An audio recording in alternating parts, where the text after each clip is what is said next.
Assalamu alaikum dear students. I'm here again to teach you biology for grade 12 and you know that आज का जो topic है वो effector और reflex action है। स्टूडेंट जब हम इफेक्टर की बात करते हैं तो आप जानते हैं कि इसके अंदर मसल्स, ग्लैंड्स या फिर कोई भी स्ट्रक्चर आ सकता है। जब भी इफेक्टर कोई एक्शन परफॉर्म करेगा तो उसे हम रिस्पॉन्स कहते हैं। जब हम रिफ्लेक्स एक्शन की बात करते हैं तो ये एक ऐसा रिस्पॉन्स होता है जो आपकी मर्ज़ी के मुताबिक नहीं है, अनकॉन्शियसली हो जाता है, इनेट जेनेटिक्स में फिट होता है। ये कैसे हैं, कितने कंपोनेंट हैं, इन तमाम को अंडरस्टैंड करने के लिए चलते हैं लाइट बोर्ड की तरफ। जी students, we are going to study effector and reflex action. Here is the topic is named as effector. Students, आप ये बात पहले ही जानते हैं कि ऐसा कोई भी स्ट्रक्चर, ऑर्गन जो कि एक्शन परफॉर्म करता है और जिसे हम रिस्पॉन्स कहते हैं वो इफेक्टर कहलाता है। तो ऐसा कोई भी स्ट्रक्चर कहला सकते हैं, कोई भी ऑर्गन कहला सकते हैं, या फिर हम ऐसे कुछ भी, कोई भी पार्ट हो सकता है। ये पार्ट अगर कोई एक्शन परफॉर्म करता है तो this action is known as response. ये एक्शन जो है वो क्या कहलाता है? रिस्पॉन्स कहलाता है। मतलब कि एक स्टिमुलस है, स्टिमुलस के अगेंस्ट जो रिस्पॉन्स आता है that is due to this effector. ये इफेक्टर की वजह से आता है। अब ये जो रिस्पॉन्स इसमें आया हुआ है ये कुछ भी हो सकता है। अब हम इन स्ट्रक्चर्स की बात करते हैं, उसी के बेस पे रिस्पॉन्स होगा। जैसे कि मैं अगर एक बात करूँ मसल की, तो मसल एक ऑर्गन है जिसका रिस्पॉन्स क्या होगा? कॉन्ट्रैक्शन, कॉन्ट्रैक्ट करना। एक ग्लैंड है, ग्लैंड भी एक ऑर्गन है और एक इफेक्टर है। इसका काम जो होगा वो क्या होगा? सीक्रेशंस खारिज करना, मतलब जो रतूबतें हैं उनको खारिज करना। Same as it is nephron, nephron जो किडनी के अंदर होती है, ये भी एक क्या है? एक स्ट्रक्चर है और ये इफेक्टर के तौर पे काउंट होती है। इस पे भी हार्मोन्स एक्ट करते हैं और इसमें से रीअब्जॉर्प्शन जो होती है, रीअब्जॉर्प्शन ज़्यादा भी हो सकती है और रीअब्जॉर्प्शन कम भी हो सकती है। तो रीअब्जॉर्प्शन में दोनों पॉइंट्स हैं, इट कैन बी लेस और इट कैन बी मोर, दोनों पॉइंट ऑफ व्यूज़ आ जाते हैं। सो ये एक इफेक्टर जो होता है वो किसी भी स्टिमुलस के अगेंस्ट जो है, किसी भी स्टिमुलस के अगेंस्ट जो है वो क्या प्रोड्यूस करने में, रिस्पॉन्स प्रोड्यूस करने में इन्वॉल्व होता है। स्टिमुलस के अगेंस्ट रिस्पॉन्स आएगा। स्टूडेंट, एक बात आप ये भी नोट करते हैं कि जो हमारे पास तीन टाइप्स थी न्यूरॉन्स की, उसमें सबसे पहली जो है वो कौन सी होती है? सेंसरी न्यूरॉन्स, जो कि रिसेप्टर से मैसेज जो है वो लेकर आती हैं कहाँ तक? CNS तक। तो यहाँ पे जो न्यूरॉन्स हैं वो सेंसरी न्यूरॉन्स अवेलेबल हैं। यहाँ से जो आगे आती हैं इफेक्टर तक, these are known as motor neurons. तो motor neurons will give message to the effector. ये इफेक्टर को मैसेज प्रोवाइड करती हैं, जबकि इंटर न्यूरॉन्स होती हैं वो CNS के अंदर एग्जिस्ट करती हैं। तो इस तरह से हम कह सकते हैं CNS से मैसेज इफेक्टर तक जो लाने का काम होता है दैट इज़ ऑफ न्यूरॉन्स, ये मोटर न्यूरॉन्स का काम होता है। और रिसेप्टर से CNS तक जो मैसेज लाता है वो कौन लाता है? सेंसरी न्यूरॉन्स जो हैं ये मैसेज कैरी कर रही होती हैं। अच्छा, अगला पॉइंट जो है वो आ जाता है जी हमारे पास रिफ्लेक्स एक्शन का। तो अभी हम रिफ्लेक्स एक्शन की तरफ चलते हैं। देखिए, रिफ्लेक्स एक्शन बॉडी के मुख्तलिफ तरह के रोल्स जो हैं वो कुछ ऐसे होते हैं जो इनेट, इनवॉलंटरी, इमीडिएट रिएक्शंस होते हैं। ठीक है, आप ऐसे कह सकते हैं innate, immediate, involuntary actions of the body that is known as reflex action। एक तो हमने कहा कि ये innate, innate का मतलब ये होता है कि genetics में मौजूद होते हैं। involuntary, involuntary का मतलब ये हमारी मर्जी से नहीं होते। immediate and immediate, बहुत तेज़ी के साथ, फौरी, फौरी जो actions होते हैं, these actions or responses are known as reflex action। उसको हम किस नाम से जानते हैं? रिफ्लेक्स एक्शन के नाम से जानते हैं। चीज़ों के बारे में बताता जाऊँ, जैसे इनेट मैंने कहा जेनेटिक्स में है, तो ये सीखे नहीं जाते, ये अनकंट्रोल्ड, अनकॉन्शियस होते हैं, यानी कि आपके होशो-हवास में ऐसे ही खुद ब खुद ही हो जाते हैं। इनवॉलंटरी आपके कंट्रोल में नहीं है, immediate, rapid, quick response or action that is known as a reflex action. इसी के साथ ही एक डेफिनेशन आती है that is known as a reflex arc. reflex arc. तो हम कहते हैं the pathway, the nerve impulse followed to induce reflex action that is known as reflex arc. यानी कि इसमें हम बात करते हैं वो pathway है, pathway followed by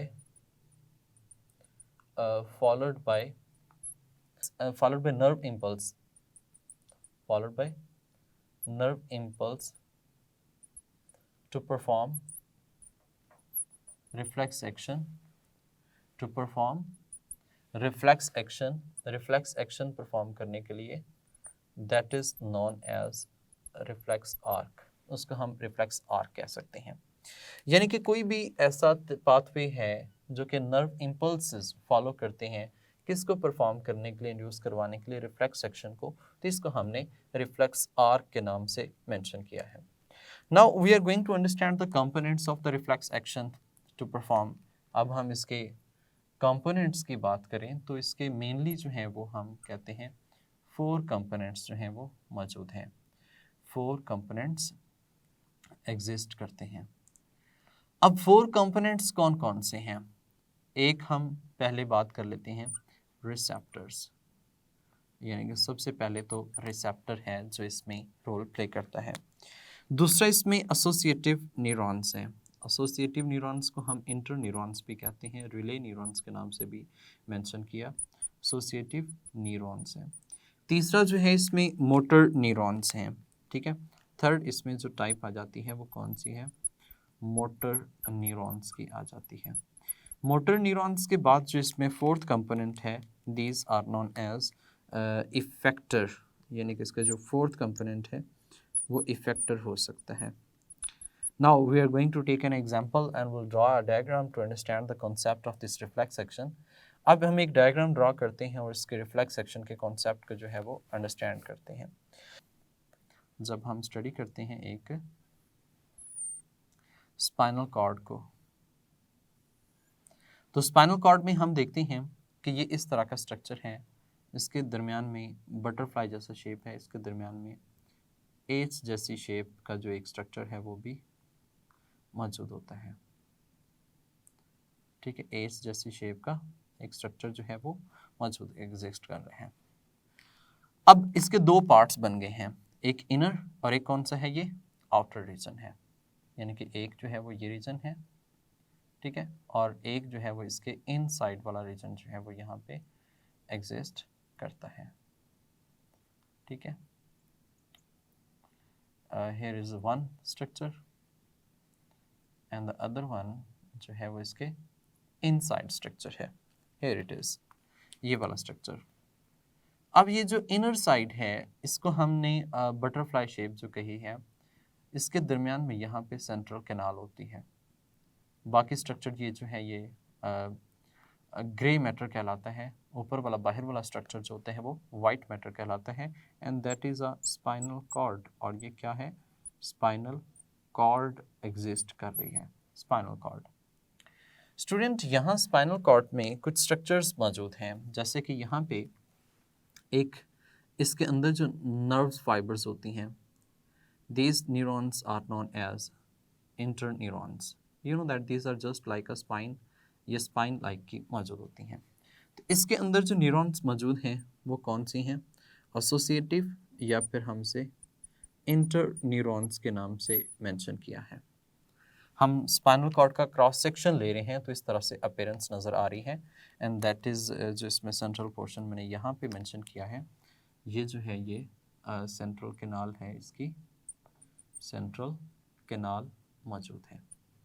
स्टूडेंट, जैसे हमारी बॉडी जो है एक फ्रंट साइड्स हैं, एक फ्रंट जिसको हम वेंट्रल साइड कहते हैं और एक बैक साइड जिसको हम डॉर्सल साइड कहते हैं.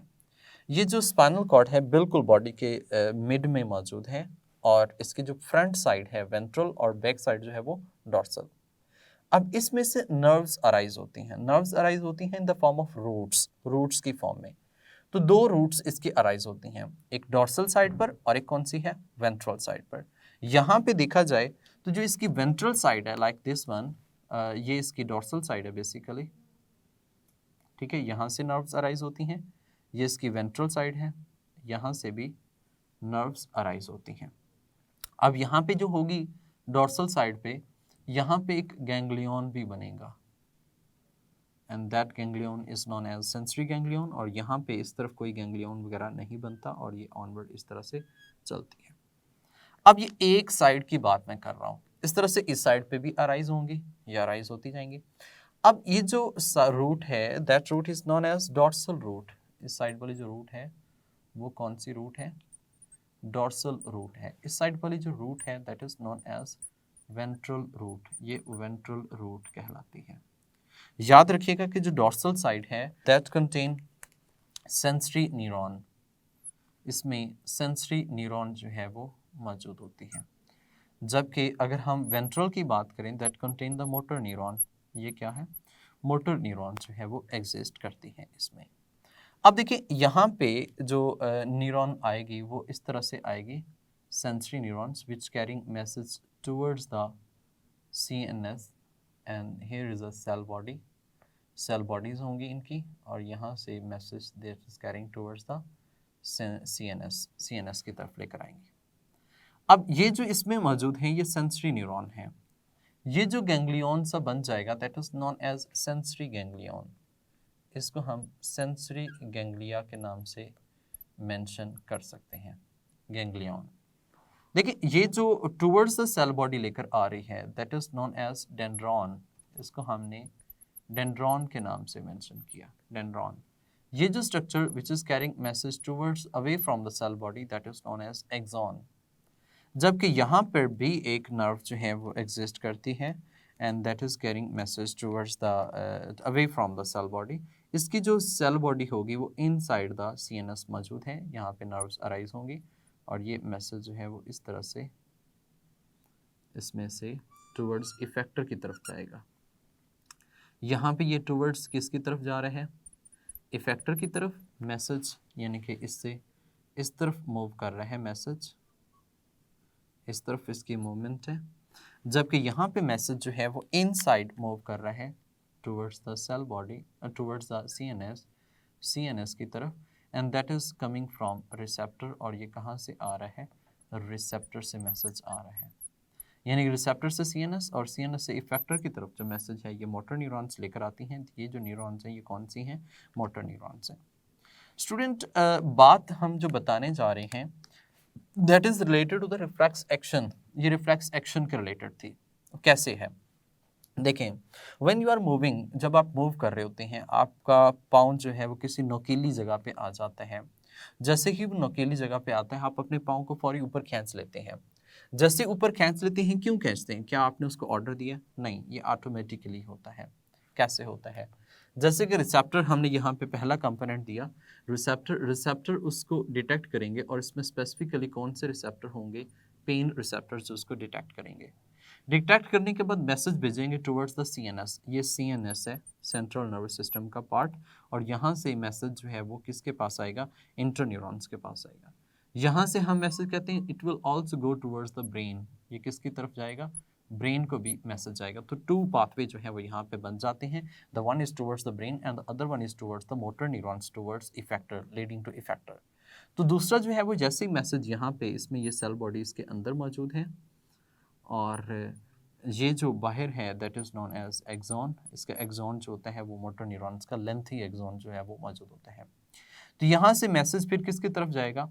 मोटर न्यूरॉन्स की तरफ जाएगा। तो दूसरा पॉइंट, दूसरा जो हमारे पास कंपोनेंट था वो क्या है? इंटर न्यूरॉन्स और एसोसिएटिव न्यूरॉन्स। तीसरा कंपोनेंट मोटर न्यूरॉन्स कैरी करती हैं और चौथा जो है वो क्या चीज़ है? इफेक्टर। तो इफेक्टर जैसे ही मैसेज मसल्स के पास पहुंचता है तो मसल्स फौरी तौर पे क्या हो जाते हैं? कॉन्ट्रैक्ट हो जाते हैं। जैसे कॉन्ट्रैक्ट होते हैं तो that will perform a action, ये एक एक्शन परफॉर्म करेंगे and that action is known as response. उस एक्शन को हम क्या नाम देते हैं? रिस्पॉन्स का नाम देते हैं। सो ओवरऑल हमने इस पाथवे की बात की कि इस तरह से इसमें मौजूद होता है।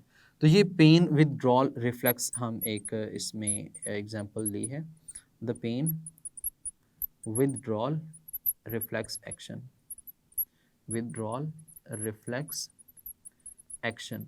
यानी कि पेन जब होती है उस वक्त जो हम एक एक्शन ले रहे होते हैं उसकी एग्जांपल हमने यहाँ पे ली है, तो उसका हमने यहाँ पे एज रिफ्लेक्स एक्शन कंसल्ट किया है। अच्छा, फर्दर भी इसके पार्ट्स होते हैं लाइक दैट, ये न्यूरॉन, नर्व और गैंग्लिया, ट्रैक्ट, इसमें क्या डिफरेंसेस हैं, इनको अंडरस्टैंड करने के लिए हम चलते हैं नेक्स्ट लाइट बोर्ड की तरफ। Students, I am going to tell you the difference between few terms like that के एक हमारे पास नर्वस सिस्टम है। इस नर्वस सिस्टम की जब हम बात कर रहे हैं तो इसमें मेन दो पार्ट कंसीडर होते हैं, एक पेरिफेरल नर्वस सिस्टम है और एक सेंट्रल नर्वस सिस्टम है। सेंट्रल नर्वस सिस्टम में ब्रेन प्लस स्पाइनल कॉर्ड आता है, जबकि पेरिफेरल नर्वस सिस्टम में नर्व्स और गैंग्लिया आता है। नर्व्स और गैंग्लियन आते हैं। गैंग्लियन देखिए, जो नर्व्स हैं और न्यूरॉन्स हैं, मेरा मकसद ये था बताने का। नर्व्स देखें, एक सेल न्यूरॉन है, एक क्या है, neuron, this one is a neuron. इस न्यूरॉन के ये एक्सॉन है, ये इसके स्ट्रक्चर्स हैं। अब सेम एज इट इज यहाँ पे भी एक और न्यूरॉन है, ये इस तरह से एक और न्यूरॉन है। डिफरेंट न्यूरॉन्स मिलकर एक स्ट्रक्चर बनाती हैं, गैंग्लिया, और दूसरा स्ट्रक्चर बनाती हैं nerves. Basically these are the bundle of axons. ये जो बंडल ऑफ एक्सॉन्स हैं, these are covered with myelinated sheath, या वैसे कह सकते हैं कनेक्टिव टिश्यू से सराउंडेड होते हैं। ये पार्ट जो है, that part is known as nerves. Bundle of exons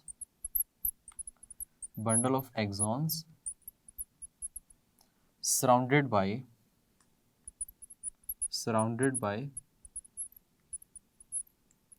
by lipid bilayer, या कनेक्टिव टिश्यू कह सकते हैं, surrounded by lipids, connective tissue, these are known as nerves. And the collection of the cell bodies, ये जो हमने कहा, ये जो पार्ट है, ये वाला रीजन सेल बॉडीज की कलेक्शन है, ठीक है। collection of cell bodies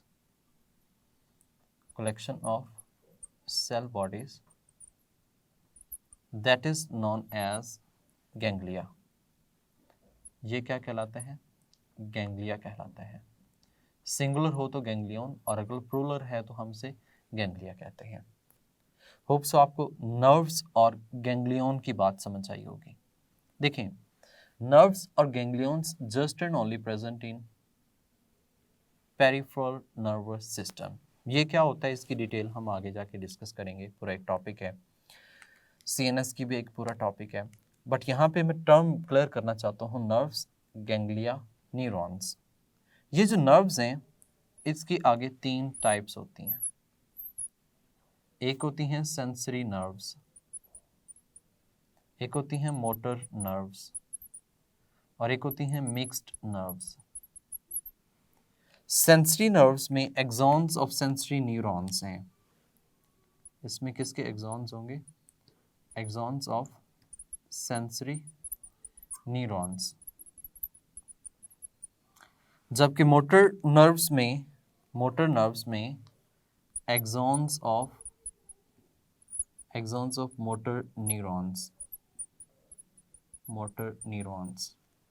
जबकि मिक्स्ड नर्व में axons of sensory and motor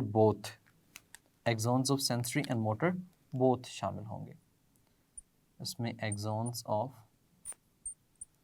sensory and motor both, that is known as mixed nerves, motor nerves, sensory nerves. ये नर्व्स की बात कर रहा हूं। अब यहां पे ये जो पॉइंट हैं, these point are neurons. Neurons is a single cell को हम कह सकते हैं। जिसकी स्ट्रक्चर, शेप हम डिस्कस कर चुके हैं। ये जो न्यूरॉन्स हैं, जो सेंसरी न्यूरॉन्स हैं, ये रिसेप्टर टू सीएनएस तक मैसेज लेकर जाती हैं। सिंगल एक स्ट्रक्चरल एंड फंक्शनल यूनिट है। मोटर न्यूरॉन्स जो हैं ये सीएनएस से मैसेज इफेक्टर तक लेकर जाती हैं, इफेक्टर तक लेकर जाती हैं, जबकि सेंसरी एंड मोटर नर्व्स जिसमें एक्सोन्स मिक्स्ड होते हैं, ये एक जो है वो कैरी कर रही होती है एक रिसेप्टर साइनस की तरफ, दूसरी जो है वो कैरी कर रही होती है इफेक्टर की तरफ, एक नर्व होती है। अब हम बात कर लेते हैं गैंग्लियन की। तो गैंग्लियन में भी टाइप्स आ जाती हैं। Sensory ganglion if the cell bodies of sensory neurons, motor ganglions if the cell bodies of the motor neurons. अब हम सीएनएस की बात करते हैं। देखिए सीएनएस में जो न्यूरॉन्स होती हैं, neurons, these neurons are known as motor neuron interneurons। हम इनको इंटरन्यूरॉन्स कह सकते हैं, हम इनको एसोसिएटिव न्यूरॉन्स कह सकते हैं, एसोसिएटिव न्यूरॉन्स कह सकते हैं, हम इनको रिले न्यूरॉन्स कह सकते हैं, रिले न्यूरॉन्स जो आपस में कनेक्ट कर रही होती हैं। These are just only present in brain and spinal cord, सिर्फ one type of the neurons। अब ये जो वन टाइप ऑफ न्यूरॉन्स मौजूद होते हैं, इनकी भी दो चीज़ें हैं, एक जो है वो एक्सॉन है और दूसरा क्या है, सेल बॉडी है। अब जो सीएनएस के अंदर कलेक्शन ऑफ सेल बॉडी है, इसकी जो कलेक्शन है that is known as nuclei, that is known as nuclei. और axons which are surrounded by lipids, axons surrounded by SUR, surrounded by connective tissue, surrounded by connective tissues, and these are known as tract। इसको हम tract के नाम से mention करते हैं और यहाँ पे हम इसको न्यूक्लाई के नाम से मेंशन करते हैं। मतलब कि दोनों में सिनेरियो चेंज है। If we talk about the brain and CNS, उसके अंदर जो नर्व्स हैं, basically nerves in the CNS, these nerves are known as tract. इन नर्व्स को क्या नाम देते हैं, ट्रैक्ट का नाम दे सकते हैं। ये नर्व्स हैं, ट्रैक्ट कहलाती हैं in the CNS. But if we talk about in the CNS, the ganglion या गैंग्लिया जो है that is known as nuclei, उनको हमने न्यूक्लाई का नाम दिया है। जबकि यहाँ पे हमने कहा कि सेंसरी मोटर न्यूरॉन्स मौजूद होती हैं। इनकी भी न्यूरॉन्स जो हैं ये स्ट्रक्चरल एंड फंक्शनल यूनिट है न्यूरॉन्स। इसकी भी आगे तीन टाइप्स हमने डिस्कस की हैं, एक सेंसरी जैसे यहाँ पे हमने डिस्कस किया, एक मोटर, और तीसरी जो है अभी हमने बात की कौन सी है, इंटर न्यूरॉन्स, इंटर न्यूरॉन्स। मैं उम्मीद करता हूँ कि आपको नर्व्स, गैंग्लिया, न्यूक्लाई, ट्रैक्ट और मिक्स्ड नर्व्स, मोटर नर्व्स और ये जो सेंसरी नर्व्स हैं इनका कॉन्सेप्ट क्लियर हो चुका होगा। फर्दर हम इनके मुतालिक फर्दर भी पढ़ेंगे, लेकिन यहाँ पे जो ये बेसिक टर्म्स हैं इनकी समझ आपको ज़रूर होनी चाहिए। जी स्टूडेंट्स, तो आपने इफेक्टर, रिफ्लेक्स एक्शन और basic terms like that nerves, neurons, tract, nuclei, ganglion, इनको अंडरस्टैंड किया होगा। अब देखिए इसमें जो पॉइंट्स हैं, nerves, neuron, don't be confuse in it, क्योंकि नर्व का स्ट्रक्चर और तरह से मौजूद है, न्यूरॉन उसके एक सिंगल यूनिट है, उसके अंदर दोनों तीनों कंपोनेंट आ जाते हैं, डेंड्राइट, एक्सॉन और इस तरह से सेल बॉडी। जबकि नर्व में आप जानते हैं just only bundle of axons हैं which are surrounded by the connective tissues.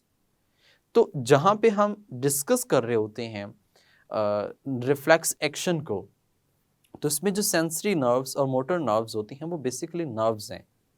जहाँ पे दोनों के एक्सोन्स मिलते हैं that point is known as mixed nerves.